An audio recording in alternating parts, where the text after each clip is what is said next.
இந்த ஆட்சி உருவானப்போ இதை திராவிட மாடல் ஆட்சின்னு நான் சொன்னேன். திராவிட மாடல் சொன்னாலே சிலருக்கு வயிறு எரியுது.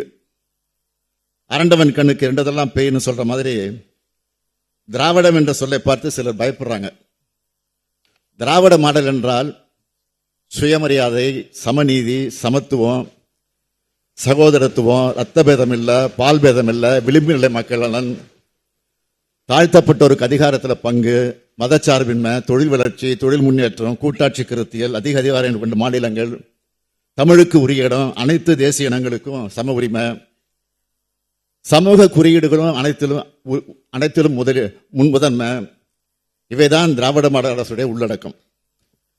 அனைத்து துறை வளர்ச்சி, அனைத்து மக்கள் வளர்ச்சி, அனைத்து மாவட்ட வளர்ச்சி, அனைத்து சமூக வளர்ச்சின்னு அனைத்தையும் உள்ளடக்கின முழுமையான வளர்ச்சியை சொல்றோம். இதைத்தான் எல்லோருக்கும் எல்லாரும் சொல்றோம்.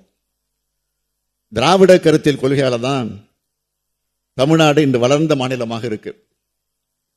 தமிழ்நாடு இந்திய நாட்டினுடைய 2வது வளர்ந்த பொருளாதார மாநிலமாக இருக்கு.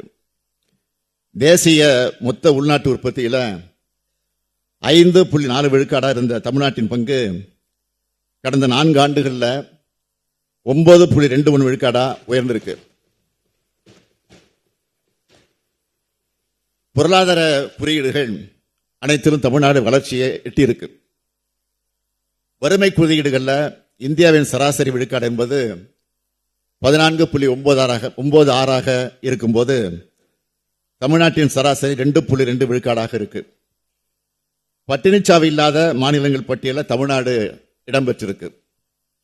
இந்திய நாட்டின் மொத்த பெண் தொழில் பணியாளர்கள் 41 விழுக்காடு பெண்கள் தமிழ்நாட்டில் இருக்காங்க. கடந்த 3 ஆண்டுகளில் 10 லட்சம் கோடி ரூபாய்க்கு மேலான தனியார் முதலீட்டு திட்டங்கள் வருவது உறுதி செய்யப்பட்டிருக்கு. இந்தியாவிலேயே தொழில் நிறுவனங்கள் பெருகினதில் தமிழ்நாடு முதலிடம் பெற்றிருக்கு. டெல்லியில் இருக்க தேசிய கிடங்கு மேம்பாட்டு ஒழுங்குமுறை ஆணையத்தின் கீழ் அதிக எண்ணிக்கையிலான சேமிப்பு கிடங்குகளை பதிவு செஞ்சதுக்காக தமிழ்நாடு சேமிப்பு கிடங்கு நிறுவனத்துக்கு ஒன்றிய அரசு முதல் பரிசு வழங்கி பாராட்டியிருக்கு. இந்தியா முழுமைக்கான பணவீக்கம் அதிகமாகியிருக்கு. தமிழ்நாட்டுக்கு மட்டுமான பணவீக்கம் குறைஞ்சிருக்கு. இதுதான் திராவிட மாடலின் சாதனை.